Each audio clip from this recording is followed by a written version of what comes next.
13 things you're wasting time on during a cruise. You're on the cruise of a lifetime, but you're spending half of it standing in lines, hunting for Wi-Fi, and stressing about things that don't actually matter. I've been on over 40 cruises, and I used to make these exact same mistakes. I'd waste entire sea days worrying about formal night outfits while missing the best sunset views. I'd spend hours trying to get the perfect dining reservation when some of my best cruise meals happened completely by accident. Today, we're covering 13 things you're probably wasting way too much time on during your cruise. Some of these might surprise you, and a few will definitely save you hours of vacation time you didn't know you were throwing away. Let's jump in before you miss another perfect poolside moment. Stop obsessing over formal night outfits. Here's the truth about formal night that no one tells you up front. You don't need to rent a tuxedo or buy a $300 cocktail dress. I've seen people stress for months about what to wear, then spend their entire formal night worried about spilling something on their expensive outfit. Last cruise, I watched a couple argue in the hallway because she wanted him to change ties for the third time. Meanwhile, the family next to us was having the time of their lives in simple black pants and a nice button-down. The photos looked identical, but guess who was actually enjoying themselves? Most cruise lines define formal as dress to impress, which basically means anything nicer than shorts and flip-flops. A simple black dress works perfectly. A collared shirt with dress pants is fine for guys. Save your energy for enjoying the evening, not perfecting your Pinterest-worthy cruise wardrobe. You're wasting time hunting for Wi-Fi. Unless you're working remotely or dealing with a genuine emergency, stop chasing Wi-Fi signals around the ship like you're hunting for treasure. I used to spend the first day of every cruise testing connection speeds in different lounges, asking crew members about dead zones and getting frustrated when videos wouldn't load. Here's what changed everything for me. I started treating poor Wi-Fi as a feature, not a bug. That patchy connection forces you to actually disconnect, which is probably why you booked a cruise in the first place. Instead of refreshing Instagram every 5 minutes, you'll notice things like how the ocean changes color at sunset, or the way other passengers laugh at the comedy show. If you absolutely need reliable internet, buy the premium package and use it in your cabin or the designated Wi-Fi zones. But don't waste vacation hours troubleshooting connectivity issues that aren't going to magically fix themselves. Stop trying to plan every single port day. I used to arrive at each port with a color-coded itinerary, backup plans, and research printouts. The result?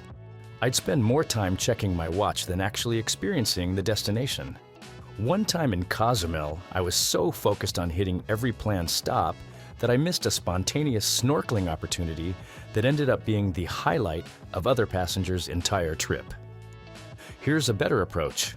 Pick 1 or 2 must-do activities per port, then leave room for wandering. Some of my best port experiences happened when plans fell through. The restaurant that was closed led me to a local market. The tour that was full opened up time for a beach I never would have found otherwise. Book your shore excursions if they matter to you, but don't micromanage every moment. Ports are designed for cruise passengers, so you're not going to get stranded or run out of things to do. You don't need to rush to every single activity. Cruise ships pack their daily schedules with dozens of activities, and first-time cruisers often try to hit them all. Dance classes, trivia, art auctions, cooking demonstrations, bingo, pool games, and lectures about whales. It sounds exciting until you realize you're speed walking between activities, like you're trying to catch connecting flights. The secret veteran cruisers know half of these activities happen multiple times throughout the cruise. That salsa lesson you missed on day 2? It's probably repeated on day 4. The art auction you're rushing to. They'll have another one tomorrow with the same artwork and the same auctioneer telling the same jokes. Pick the activities that genuinely interest you and skip the rest without guilt. Your vacation shouldn't feel like boot camp. Sometimes, the best cruise activity is doing absolutely nothing while watching the ocean go by. Stop stressing about dining room reservations. I used to spend the first hour on board hunting down the maitre d' to secure the perfect dining time, the right table, and backup options for every night. I'd stress about whether 6 p.m. was too early or if 8:30 p.m. would conflict with the show schedule. Here's what I learned after dozens of cruises. Most dining room food is consistent regardless of when you eat it. That 6 p.m. seating isn't going to taste dramatically different from the 8 p.m. version. And if you don't love your assigned time or table mates, you can almost always make changes after the first night. More importantly, some of my best cruise meals happened at the buffet, the pool grill, or the random cafe I stumbled across while exploring. Don't let dining room logistics consume mental energy that could be better spent actually enjoying your food. You're wasting energy on deck chair. Wars. The great cruise ship deck chair battle is real, and it's ridiculous. I've watched passengers wake up at dawn to claim poolside spots with towels, then spend the day guarding their territory like they're protecting state secrets. Others roam the deck for hours looking for the perfect chair configuration, getting increasingly frustrated with each occupied lounge. Here's the reality check. Unless you're cruising during peak season on a completely sold-out ship, you'll find somewhere comfortable to sit. Those premium poolside spots. They're often noisier, more crowded, and less relaxing than the quieter deck areas most people ignore. I've found amazing peaceful spots on Deck 4, perfectly good chairs near the adult-only zones, and comfortable seating areas that most passengers walk right past. Stop wasting vacation time on chair politics and start exploring all the relaxation spots your ship actually offers. Stop overthinking gratuity calculations. The cruise gratuity system confuses everyone, and I've seen passengers spend way too much time researching tipping protocols, calculating percentages, and worrying about whether they're doing it right. Should you prepay, adjust at the guest services desk, tip in cash, remove auto gratuities, and handle it yourself? Here's the simple truth. Most cruise lines have standard recommended amounts that are completely reasonable. If you received good service, the suggested gratuities are fine. If you want to tip extra for exceptional service, do it. If you prefer handling tips yourself, adjust accordingly. Don't spend your cruise doing tipping math or stressing about cruise ship etiquette that nobody's actually monitoring. The crew works hard, standard gratuities are fair, and spending mental energy on complex tipping calculations is vacation time you'll never get back. You don't need to attend every mandatory safety brief. Beyond the actual muster drill, which is legitimately required, cruise ships announce a lot of briefings, orientations, and informational sessions that sound mandatory, but usually aren't. Port talks, safety reminders, debarkation information, and lifeboat demonstrations beyond the initial drill. I used to attend everything that sounded official, thinking I'd miss crucial information.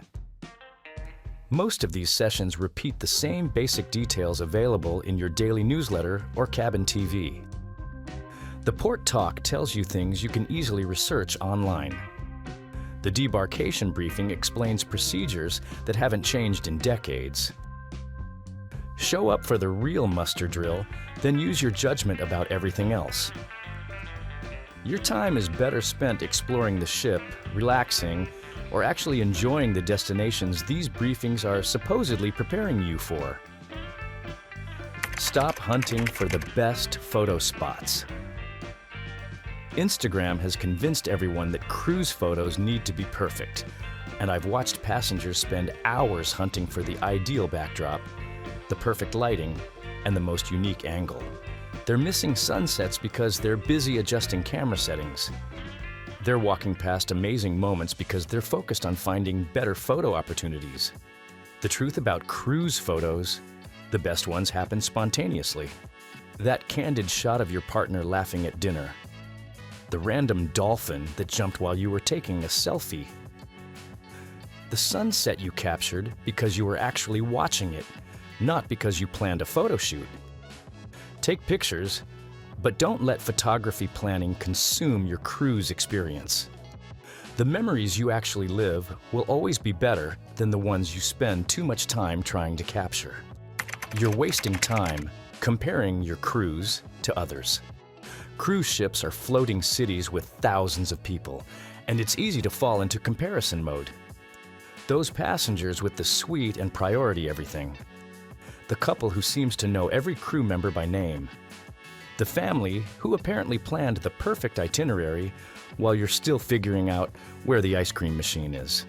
I used to waste mental energy wondering if I'd booked the right cabin, chosen the right cruise line, or planned the right activities. Was their balcony better? Did they get a deal I missed? Are they having more fun than me? Here's what snapped me out of it. Everyone's cruise experience is different because everyone's priorities are different.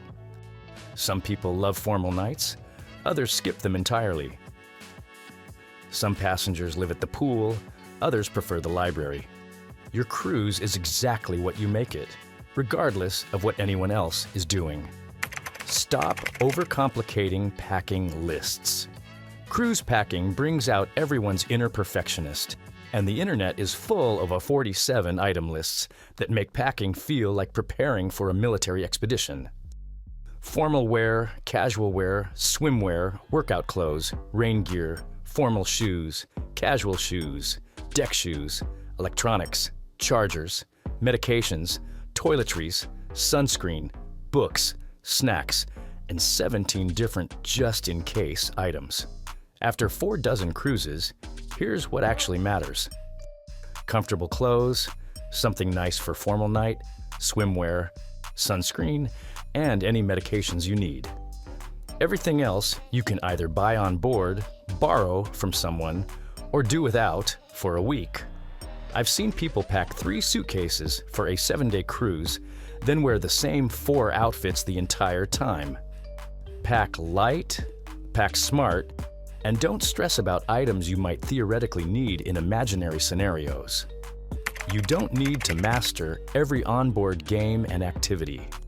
Cruise directors are enthusiastic about getting everyone involved in pool games, dance contests, trivia competitions, and deck activities. They make everything sound like the most fun you'll ever have, and the energy is infectious. But you don't need to become the cruise ship activities champion. I used to feel obligated to participate in everything, thinking I was missing out if I skipped the hairy chest competition or the newlywed game. The result? I was exhausted by day 3 and hadn't spent any time just relaxing, which is probably what I needed most.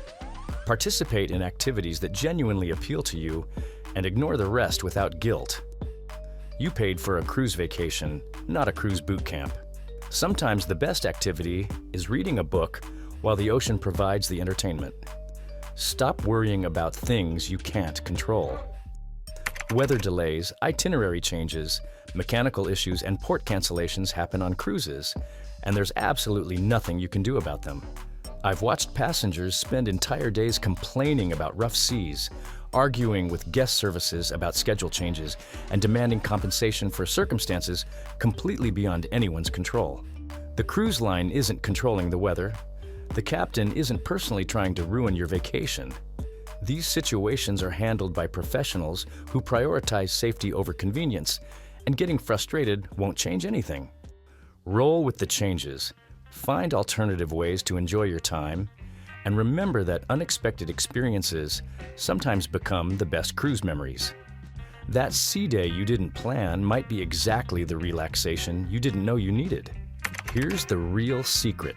The best cruises happen when you stop trying to optimize every moment and start actually living them. You don't need perfect photos, perfect plans, or perfect execution. You need to be present for the experience you're actually having, not the one you think you should be having. Next time you're on a cruise, try this. Pick one day and don't plan anything. No reservations, no schedule, no must-do list. Just wake up and see what happens. I guarantee you'll discover something about cruising that no amount of planning could have provided. What cruise time wasters have you caught yourself doing? Let me know in the comments, and if this helped you think differently about cruise planning, hit that subscribe button for more real-world cruise advice that actually makes your vacation better.